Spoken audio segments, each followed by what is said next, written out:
E aí, tudo certo? Hoje a gente vai mergulhar de cabeça numa das mudanças mais polêmicas e, quem sabe, revolucionárias da justiça no Brasil, a criação do juiz das garantias.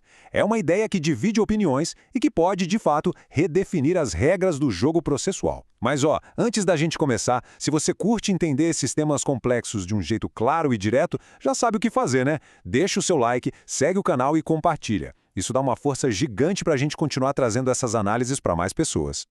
Bom, vamos lá. A grande questão que essa reforma toda tenta responder é basicamente essa. Será que é possível um mesmo juiz acompanhar de perto toda a investigação da polícia, autorizando um monte de coisa, tendo acesso a provas que vêm de um lado só, e depois, lá na hora do julgamento, conseguir ser 100% imparcial? Essa é a dúvida que está bem no centro de toda essa mudança. Então, a mudança principal é bem profunda. Pensa só, no sistema antigo, um juiz só pegava o processo e ia com ele do comecinho ao fim, da investigação até a sentença. Agora, a proposta é criar uma divisão bem clara. Um juiz cuida da investigação e outro, totalmente diferente, vai conduzir o julgamento. A ideia é literalmente criar uma barreira para proteger a imparcialidade. E essa história de dividir as tarefas nos leva direto para o coração do problema que a lei quer resolver. Essa busca pela imparcialidade total do juiz.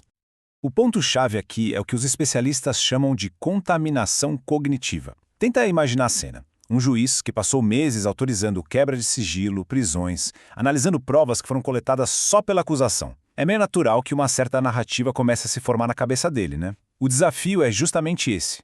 Como a gente garante que essa pré-concepção não vai influenciar o julgamento final, que é o momento em que a defesa vai, finalmente, apresentar o seu lado da história? Pois é, o ponto central é que, num sistema acusatório ideal, o juiz deveria ser como um árbitro neutro, sabe? Ficar ali no meio, entre a acusação e a defesa. Quando esse mesmo juiz se envolve ativamente na investigação, essa neutralidade pode acabar sendo questionada. E isso gera uma preocupação bem séria sobre os próprios alicerces do processo. E aí, diante desse problemão, surge a solução, a criação de uma figura totalmente nova no processo penal brasileiro. Foi com a Lei 13.964 de 2019, que ficou mais conhecida como Pacote Anticrime, que essa figura foi oficialmente colocada na nossa legislação. Foi uma tentativa bem clara de modernizar o Código de Processo Penal e deixar ele mais parecido com modelos que já existem em vários outros países.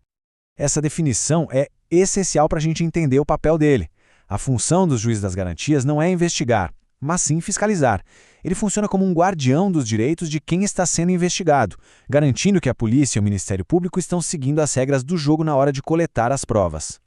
Vamos detalhar um pouco mais, então, quais são as atribuições específicas desse novo juiz. E aproveitando, uma reflexão rápida. Se essa nossa análise está sendo útil para você, imagina para quantas outras pessoas ela também pode ser. Compartilhar com os amigos ou nas suas redes sociais ajuda demais o canal a crescer e a produzir ainda mais conteúdo como este. As responsabilidades dele são importantíssimas. É ele quem vai decidir sobre um pedido de prisão preventiva, quem autoriza mandados de busca e apreensão, quebra de sigilo de telefone e de banco. Resumindo, qualquer medida da investigação que mexa com os direitos fundamentais de um cidadão precisa passar pelo filtro dele.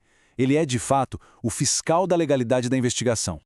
E olha, esse aqui é talvez o detalhe mais importante de todos. A atuação do juiz das garantias acaba no momento exato em que a investigação termina e a denúncia contra o investigado é formalmente recebida. A partir daí, ele sai de cena. O trabalho dele naquele caso acabou. Isso tudo nos leva a um fluxo de trabalho completamente novo para os processos criminais aqui no Brasil, que agora ficam divididos em duas fases bem marcadas.